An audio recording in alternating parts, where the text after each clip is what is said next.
Bem-vindos de volta ao Dentro la História. Hoje, um vídeo instantâneo um pouco diferente do habitual, porque em poucos dias nós, cidadãos italianos, seremos chamados a votar. Não estamos votando para uma eleição, é um referendo. Mas não é um referendo como os outros. Quantos tipos de referendo existem na Itália? 3. Existe o referendo abrogativo, ou seja, a possibilidade dos cidadãos intervirem eliminando normas do nosso ordenamento, simplesmente dizendo que não as querem mais. Depois tem o referendo consultivo, que não tem caráter vinculativo porque, basicamente, o referendo consultivo serve apenas para sentir o clima, para ver um pouco o que a opinião pública pensa. É algo que poderia ser feito tranquilamente através de uma pesquisa de opinião, mas, em certos casos, se considera que ainda assim se deve proceder a um resultado referendário. Mas se o referendo consultivo tem basicamente valor quase zero, e se o referendo abrogativo tem limitações, por que é previsto um quórum? Para ser válido, pelo menos 50% mais um da população eleitoral ativa deve comparecer para votar. E além disso, não pode tratar de temas como leis orçamentárias, indulto,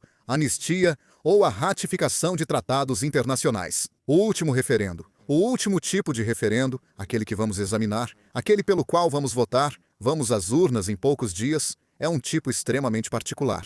É um referendo constitucional de confirmação. O que isso significa? Para entender isso, precisamos entrar na Constituição, exatamente em seu penúltimo artigo, o 138, que descreve as modalidades de modificação da própria Constituição. Ressaltando que o último artigo, o 139, exclui de maneira categórica que a forma republicana possa ser objeto de revisão constitucional. No mais, o artigo 138 prevê que a reforma da Constituição deve seguir um processo rígido e preciso, com uma dupla leitura em ambas as câmaras, Câmara dos Deputados e Senado, do texto da lei. Na primeira leitura, nas duas câmaras, exige-se maioria simples para aprovação. Na segunda leitura, após alguns meses, é exigida uma maioria qualificada de 2/3. Por qual motivo isso acontece?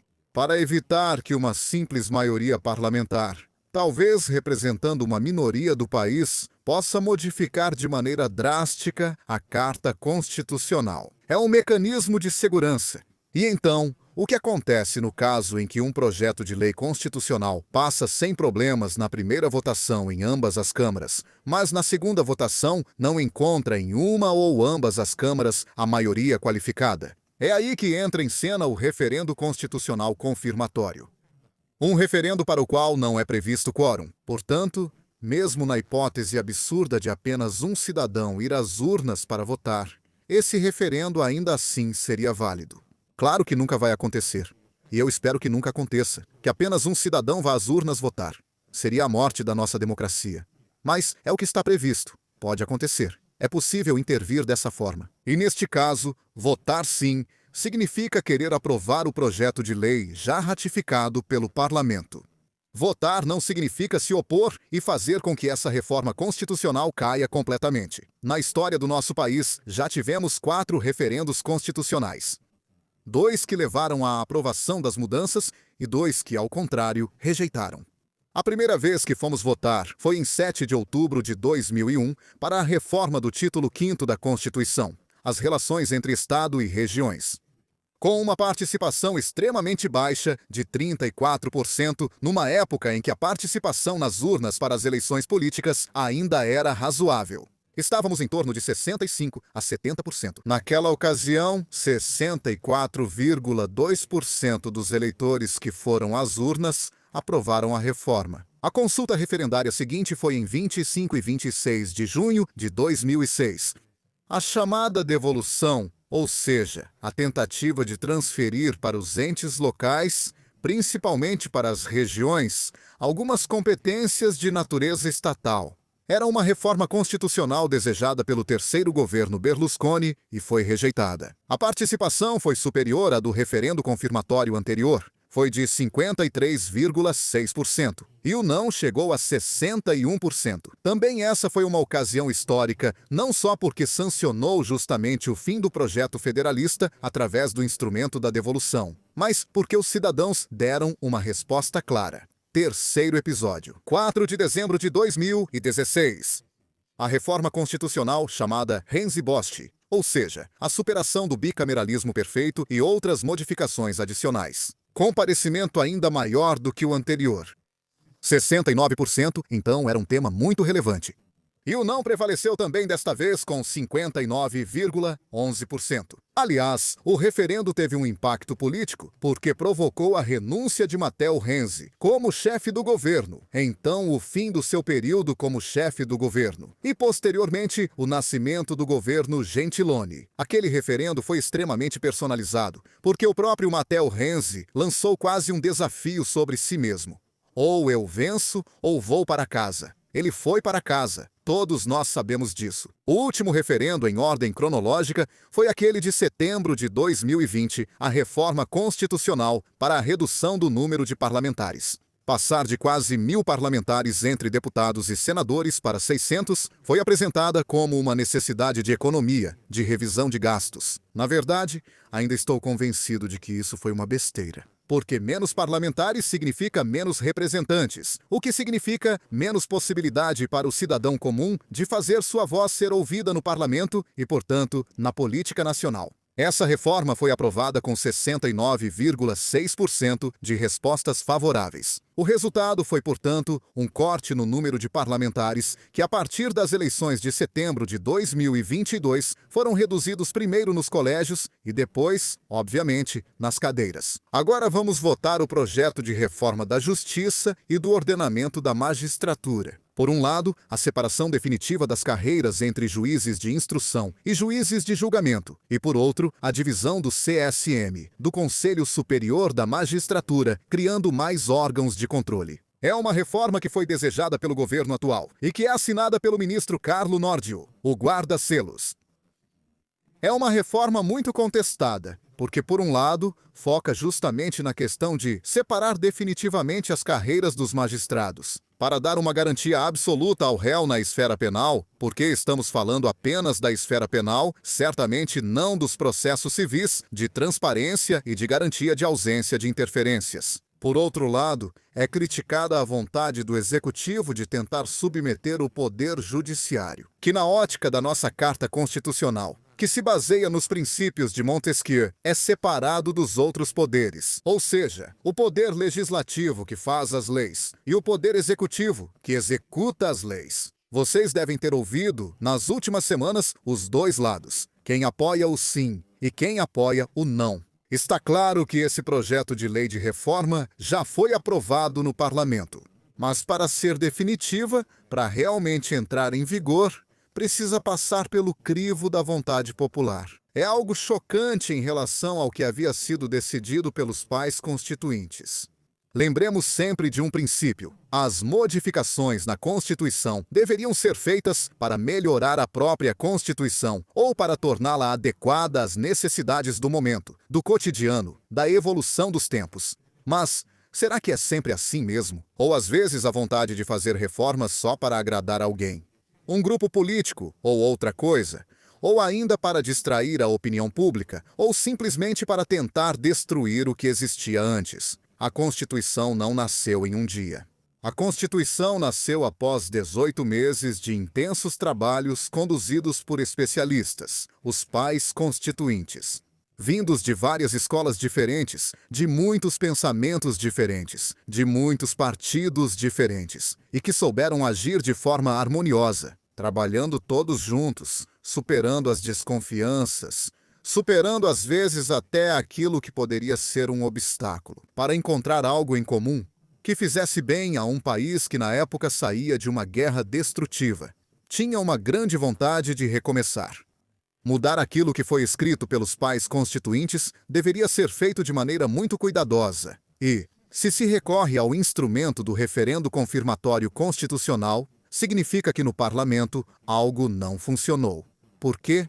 Pensem um pouco. Na época da Constituinte, como eu disse, os pais constituintes vinham de muitos partidos diferentes, que nem sempre concordavam entre si. Aliás, às vezes brigavam. Mas, se conseguiram produzir esse texto de 139 artigos, perfeitamente equilibrado, capaz de possibilitar o nascimento de um novo Estado, de uma nova forma de Estado, capaz de oferecer amplas garantias e proteções a todos. Então isso significa que as rivalidades, as desconfianças, os ciúmes foram deixados de lado, e isso é meritório.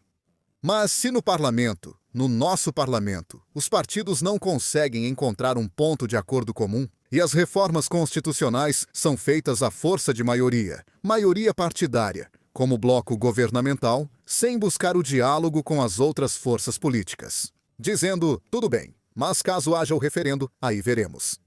Isso significa que não há uma verdadeira vontade de mudar para melhor. Há apenas a vontade de impor algo que agrada a alguns, mas não a todos.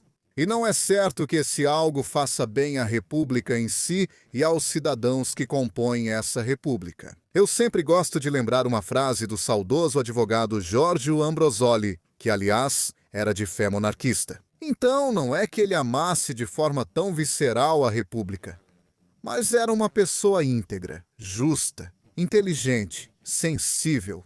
O advogado Ambrosoli disse: o Estado somos nós, cidadãos, que o construímos com nosso trabalho e identidade. Devemos sempre lembrar disso. Não é algo garantido, não é algo que deve ser esquecido. Então, vamos lembrar disso também quando formos votar nos referendos constitucionais. Se no parlamento alguém tentou forçar a mão e impor uma reforma sem dialogar com as outras forças políticas, apoiando-se simplesmente nos números, na maioria e talvez em algumas alianças úteis, então talvez essa reforma não deva ser vista exatamente como algo positivo para a nação. Talvez seja apenas algo que foi pensado para beneficiar alguns e prejudicar outros. Alguém vai me dizer, ainda assim, é necessária uma separação de carreiras. Ainda assim, é necessária a vontade de tornar o processo penal mais transparente.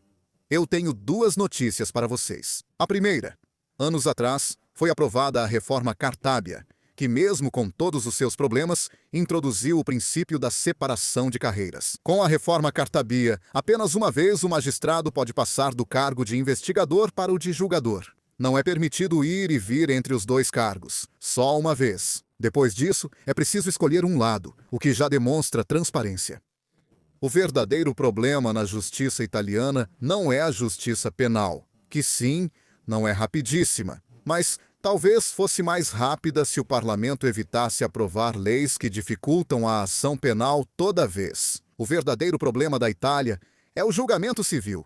Os processos civis duram 7, 8 anos, se não mais. Nem vamos falar da justiça administrativa. Esses são os verdadeiros problemas. Problemas que, curiosamente, nossa política não quer resolver. Por quê? Perguntem a si mesmos. E, no entanto, quando se fala de crise, de empresas indo embora, de investidores estrangeiros que não querem investir na Itália, sempre se coloca a culpa na justiça. Não é a justiça penal, porque a justiça penal se ocupa exclusivamente de punir condutas criminosas. Qual empresário estrangeiro deveria temer a justiça penal se ainda não trouxe nada para a Itália? Se ainda não fez nada, por que deveria temê-la? O verdadeiro problema é a justiça civil, porque os processos tão confusos, lentos, difíceis de desenrolar, como um novelo, fazem até o empresário mais paciente desistir muitas vezes. E, no entanto, a justiça civil não é tocada por quem se concentra exclusivamente na penal. Talvez porque a maior parte dos parlamentares declara como profissão a de advogado e, por isso, não quer perder e nem fazer os colegas perderem oportunidades de trabalho. Porque quanto mais tempo duram os processos, mais trabalho há, me parece óbvio. E por que intervir na questão penal? Talvez porque, tentando desmontar o que é a estrutura constitucional criada pelos pais constituintes, tenta-se direcionar a ação penal, que, no nosso país, é obrigatória diante da notícia de um crime, tentando dar prioridade a certos temas em detrimento de outros. Talvez seja isso. Como dizia Giulio Andreotti, pensar mal é pecado, mas muitas vezes a gente acerta. Eu deixo vocês com essas reflexões. Pensem nisso, pensem bem. Por que devemos votar? Porque, evidentemente, o parlamento não conseguiu encontrar um ponto em comum. Isso já é um problema. Então, vamos votar e mostrar aos parlamentares que, no final das contas, eles são pagos por nós com os nossos impostos. Que se nos pedem para intervir na questão pública, nas decisões, na necessidade de participar da vida política e decisória deste país, nós, cidadãos, realmente podemos dar a nossa opinião. E também podemos mostrar o que realmente pensamos e o que realmente é útil para este país. Vamos votar. Depois, cada um fará suas próprias reflexões e na urna colocará o X na caixa que achar adequada. Vamos mostrar que o italiano, o cidadão comum, não é simplesmente um tolo que pode ser enganado com algum comício na praça ou na televisão. É um ser pensante e também, citando Aristóteles, um animal político e, como tal, pode intervir na política sentindo a necessidade, o desejo, a vontade, a ponto de fazer os parlamentares e os membros do executivo entenderem que nem tudo está bem, que nem sempre agem realmente para o bem do país e que talvez as prioridades do país sejam outras. Vão votar. Eu vou fazer isso. E talvez nos falemos novamente depois do resultado deste 5º referendo constitucional. Tenham um bom dia, todos vocês.